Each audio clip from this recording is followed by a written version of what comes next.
Bismillahirrahmanirrahim. Dear students, our today's topic of discussion is the complex genetic interactions. So, in this topic, we will study in detail the coat color in dogs. So, coat color in dogs is a very complex trait because it involves several loci and many alleles are taking part in determining the coat color in dogs. But we are only focusing on the seven of those loci, and these loci are agouti, black, albino, dilution, extension, spotting, and tickling. So first of all, agouti locus. Agouti locus has five alleles that are involved in determining the depth and distribution of the color which is being coded by respective alleles.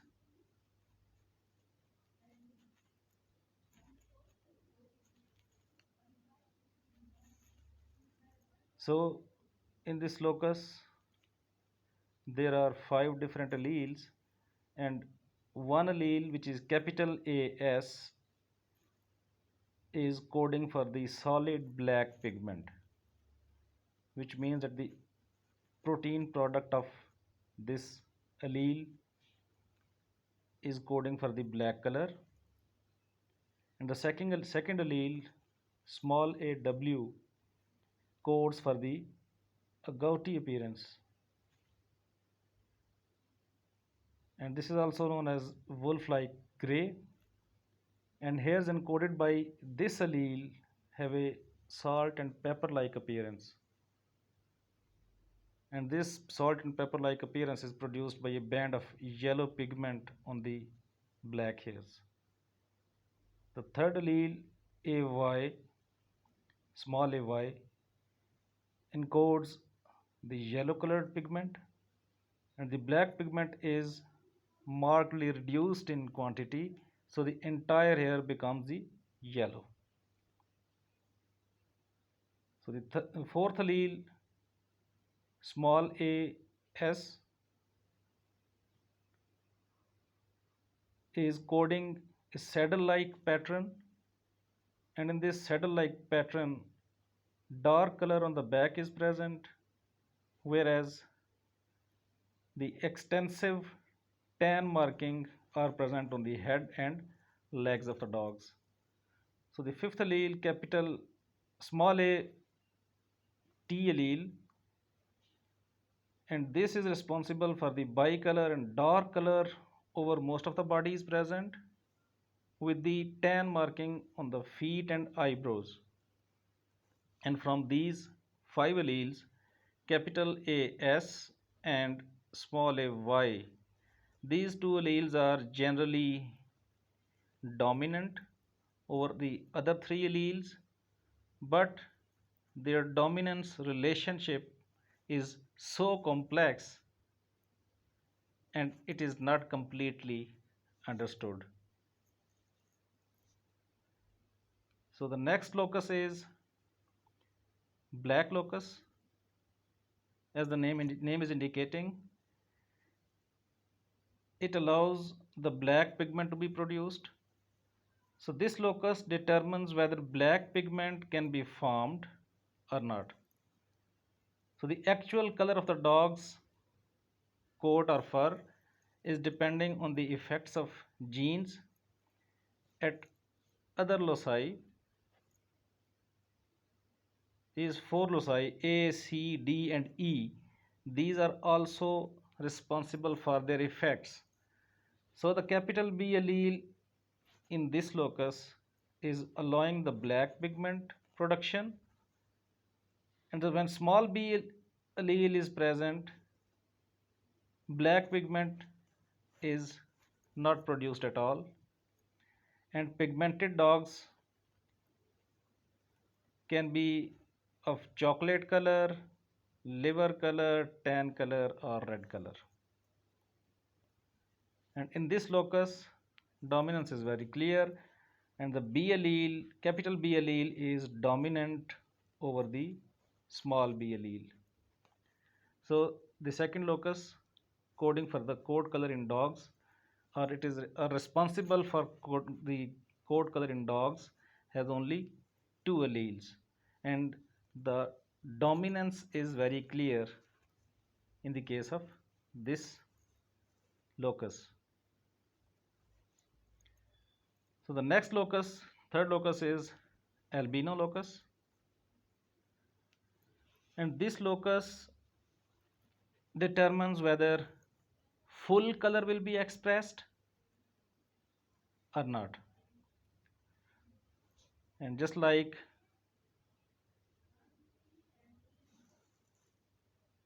first locus, in albino locus there are 5 different alleles, and the capital C allele is responsible for color to be fully expressed, whereas small c ch, that is chinchilla allele, is responsible when less color is expressed and pigment is completely absent from the base of the long hair, producing a pale coat. When less color will be expressed, then pale coat will be obvious. The third allele, small c d allele, will be present, all white coat with dark nose and dark eyes. So whole body is white, but nose and eyes are dark. And when small c b allele is present, all white coat is present, but with the blue color of the eyes. And when small c allele is present, fully albino appearance will be obvious, and the dogs have an all white coat with pink eyes and nose. And dominance is somewhat clear in this locus, and it is assumed that capital C allele is dominant over all other 4 alleles, and then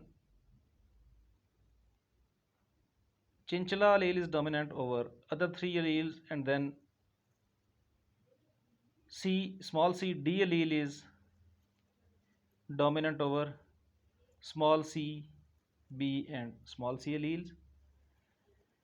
But in all these 5 alleles, chinchilla and albino, fully albino phenotype coding alleles are very rare, and crosses including all possible genotypes have not been completed yet.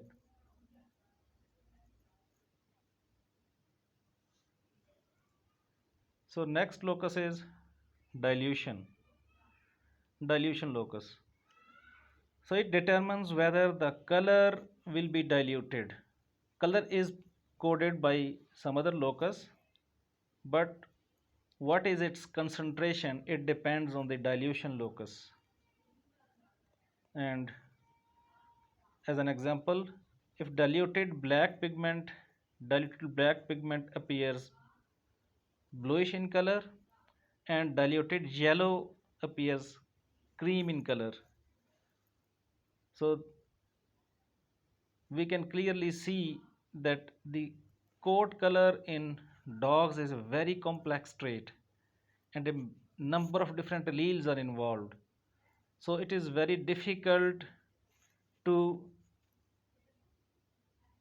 assign exact function in terms of expression, because all the loci are interacting with one another to give rise to the final phenotype. So as we can clearly see that the dilution locus is determining the concentration of the pigment,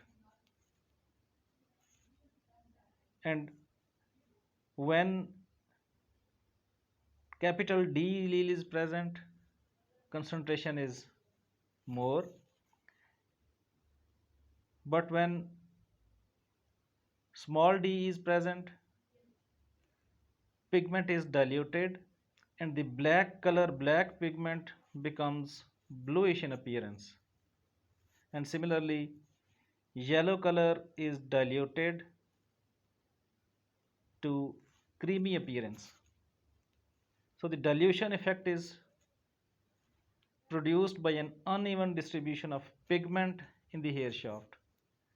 And these two allele, capital D and small d, these are working to give different phenotypes of the colors. And in this locus, capital D allele is dominant over the small d allele.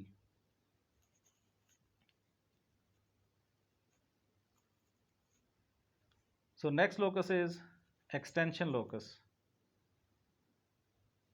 So there are 4 alleles at this locus, and they are determining where the genotype at A locus is expressed. And in the A locus, we have already seen that there are 5 different alleles. So if a dog has capital A S allele, which means that solid black color will be coded at the A locus, the black pigment will either be extended throughout the coat or be restricted to some areas. So depending on the alleles that are present at the E locus, phenotype will appear.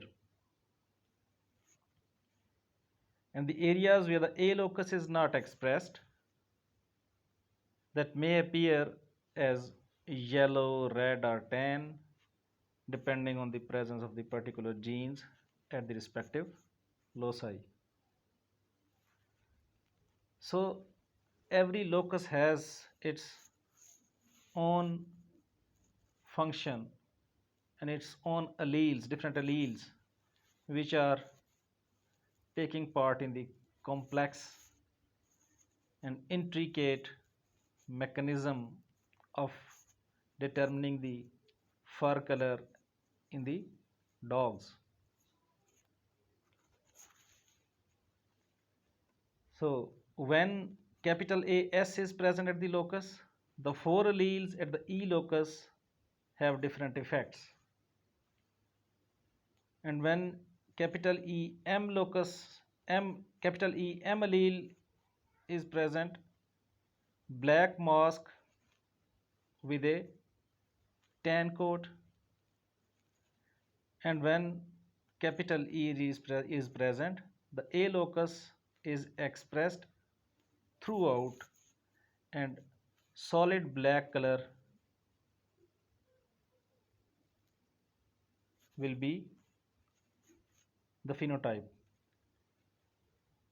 And when small EBR allele will be functional, then brindle color is coded, and in this color black and yellow are in layers to give a tiger like appearance, just like the stripes of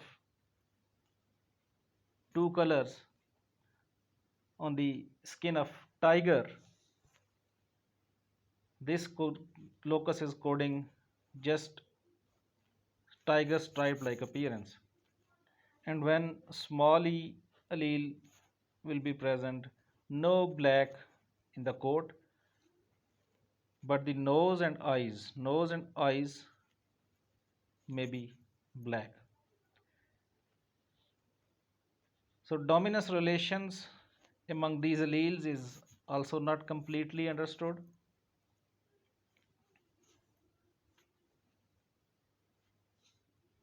But this locus is also taking part in giving the phenotype to the dogs. So next locus is spotting locus, and alleles at this locus are determining whether white spots will be present. So there are some dogs which are having white spots on the skin. So there are four common alleles in this locus. When capital S allele is present, there will be no spots. And when small si allele is present, it will give rise to the iris spotting. And in the iris spotting, there are numerous white dots present on the body. And when small s p allele is present, it will give a piebald spotting and various amount of white color is present. And when small s w allele is present, extreme white piebald appearance occurs, and almost all white color is present on the skin. And in this locus, there is a dominance relationship between the alleles, and dominant S allele, capital S allele, is completely dominant over other three alleles, and smallest I and smallest p allele are dominant over the SW allele.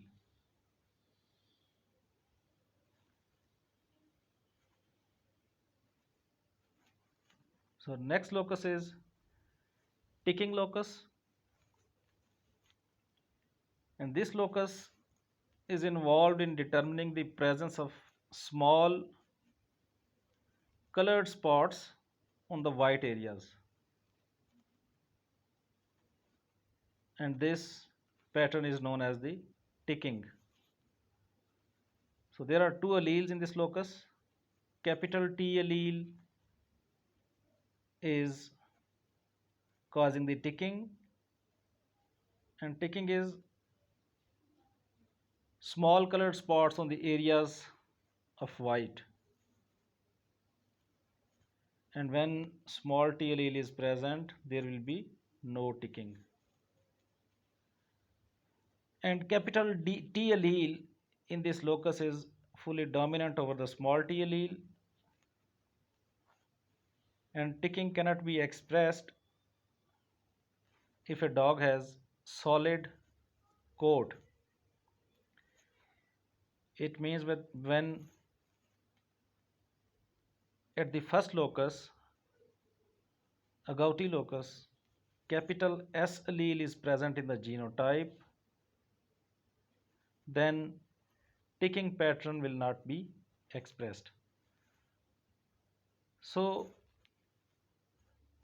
this genetic of coat color in dogs is really a very interesting example of complex genetics, that how different alleles are interacting and they are taking part in the appearance of a single phenotype on the fur color.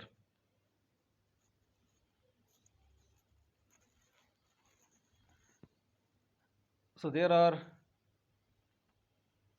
three examples of dog breeds.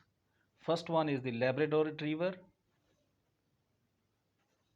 and Labrador Retriever we have already discussed this Labrador Retriever example in our previous lecture when we were studying the epistasis. And in that example of epistasis, we were looking only at the two loci which were having epistatic effects. One allele was hypostatic and other alleles were epistatic. And in the case of Labrador, there were three colors: black, brown, and yellow. And the second example is of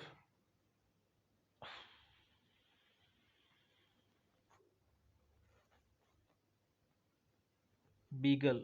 There is a mistake in the slide, and this is actually beagle.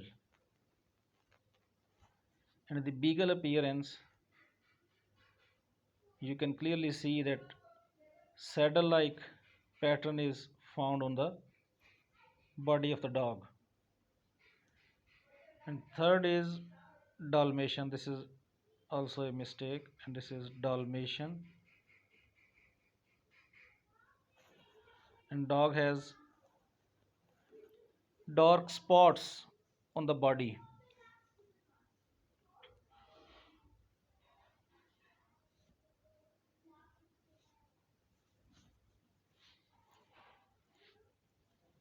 So in this table, there are different breeds in the first column,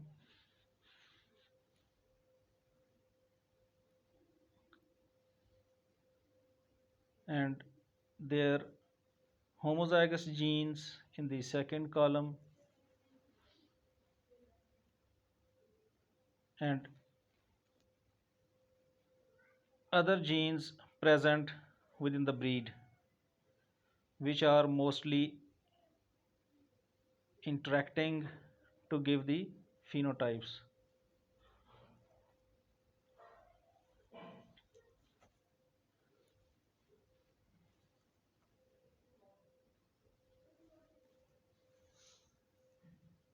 So we can clearly see that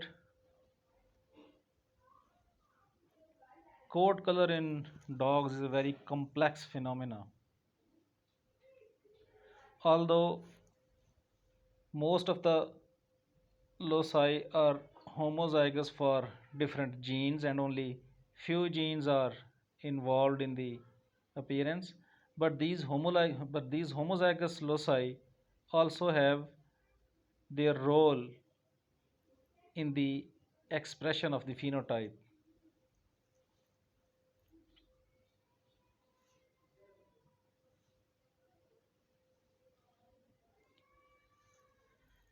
So the next topic is complementation, which will also explain the role of its role in the determination of complex genetics in dogs. And complementation determines whether mutations are at the same or different loci.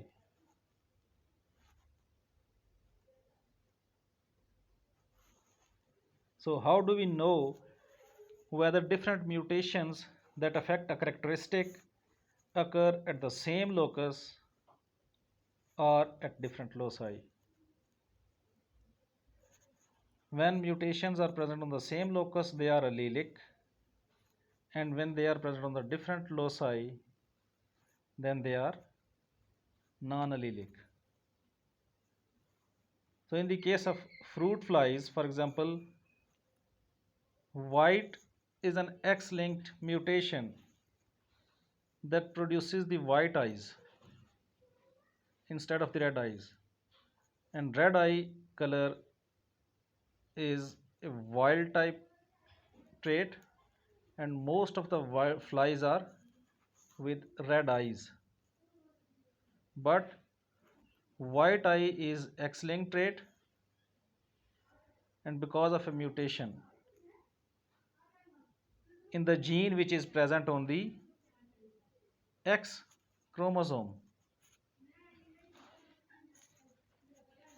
So apricot is an X-linked recessive mutation that produces light orange colored eyes. So a question arises, do the white and apricot mutations occur at the same locus or at a different locus? So how we can work out this problem? So this problem, to solve this problem, we can use the complementation test, and complementation test will prove whether these mutations are present on the same locus or they are present on the different loci. So let us move forward and see what is the complementation test. So parents that are homozygous for different mutations are crossed in this test and producing the offsprings that are heterozygous. So if the mutations will be allelic, then the heterozygous offsprings would have only mutant alleles and exhibit a mutant phenotype.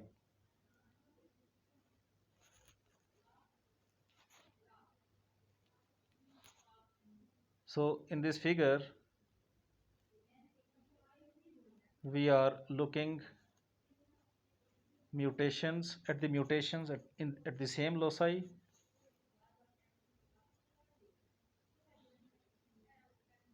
If this is the genotype of first parent and this is the genotype of the second parent, these are two different chromosomes, homologous chromosomes in first parent, and these are two homologous chromosomes in the second parent. When they are crossed, because these mutations are allelic, both parents are homozygous because both alleles in parent 1 are same and both alleles in the second parent are also same. So when gametes will be formed and then combinations are produced in the progeny, progeny will get one allele from this parent and one allele from the second parent. But both the alleles are mutant. So just like the parents, progeny will also be mutant. So mutant phenotype will appear from this cross. But if on the other hand the mutation occurs at different loci, each of the homozygous parents will be possessing wild type genes at the other locus. For example, mutant allele is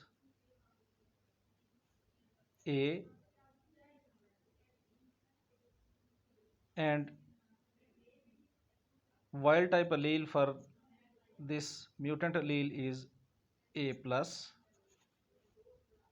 and similarly BB is B plus is wild type, whereas BB is mutant. So in the previous case we were dealing with the same locus, but in this case we are dealing with two loci. We have two different genes. So the heterozygous offspring inherit a mutant and a wild type allele at each locus. And in this case, the mutation complement each other. Mutations are complementing each other and the heterozygous offspring have the wild type phenotype.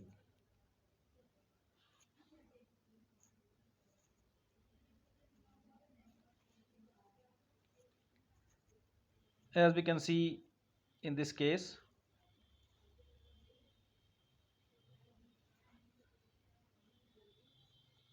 parents are mutant at different loci.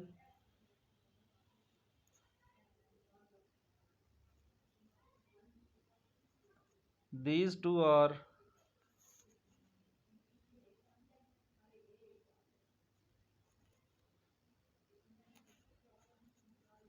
these two alleles are homologous, present on the homologous chromosome. They are both mutant, and because of the mutation, parent is having the mutation and the respective phenotype.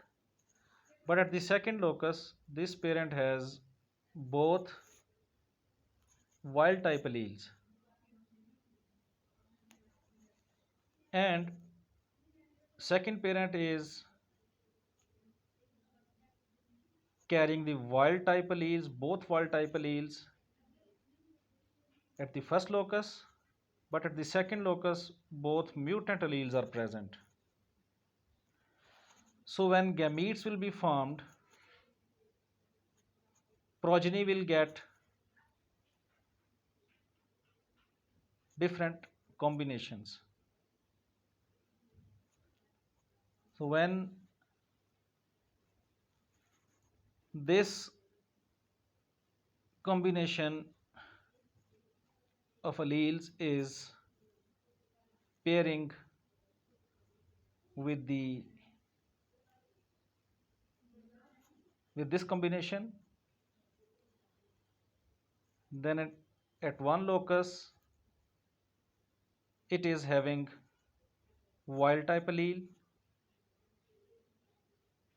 and at the second locus it is also having a one wild type allele, which means that because now at both loci progeny is having one normal allele, and these normal alleles are dominant, whereas the mutant alleles are recessive, and they need to be homozygously present for giving rise to the phenotype, mutant phenotype.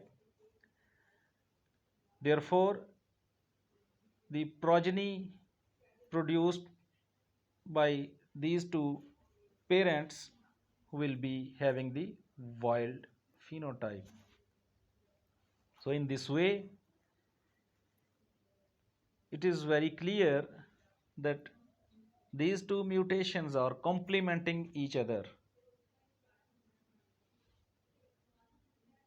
and both mutant phenotype carrying parents are giving rise to a normal phenotype, wild type phenotype.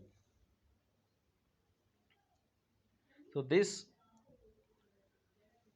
whole procedure is of determining whether mutations are present on the same locus or they are present on the different locus is known as the complementation. And complementation occurs when an individual possessing two mutant genes has a wild type phenotype, and it is an indicator that the mutations are non-allelic.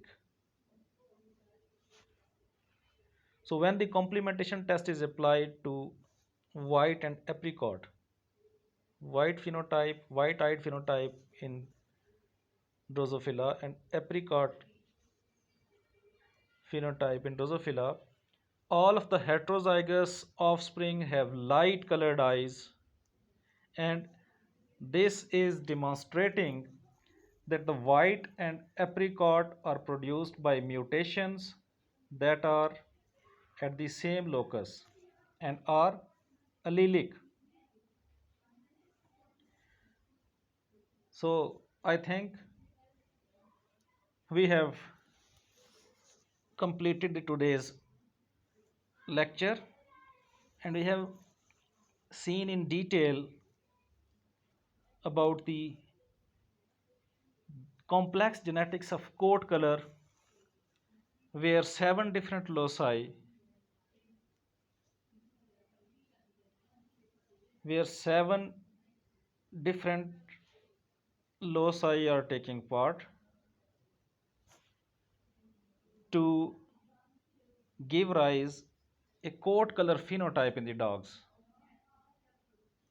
And all, and there are not only 7 loci, there are multiple loci, but these 7 are well known, so we have only looked at these 7 loci, and they have different number of alleles, and they are all taking part in expressing the phenotype. And we have also looked at a very interesting phenomena of complementation,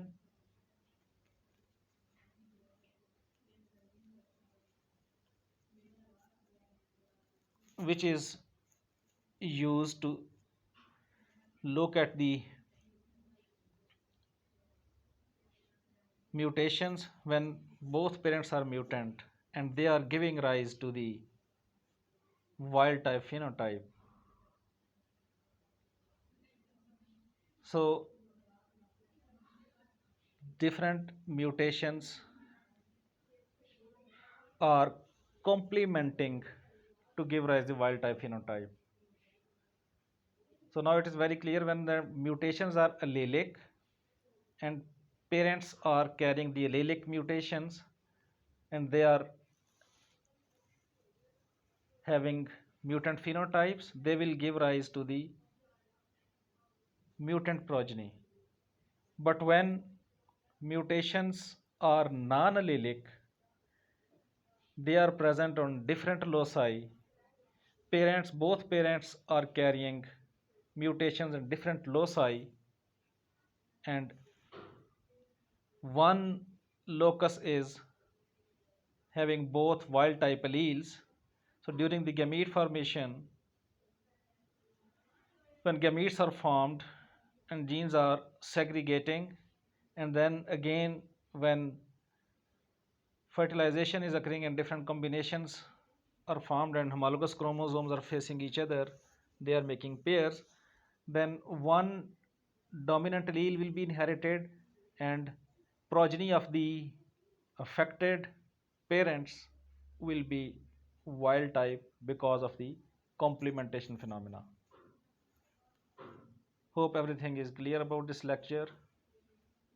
So if anybody has questions about this lecture, you can ask in the question answer session when we will be meeting online. So thank you.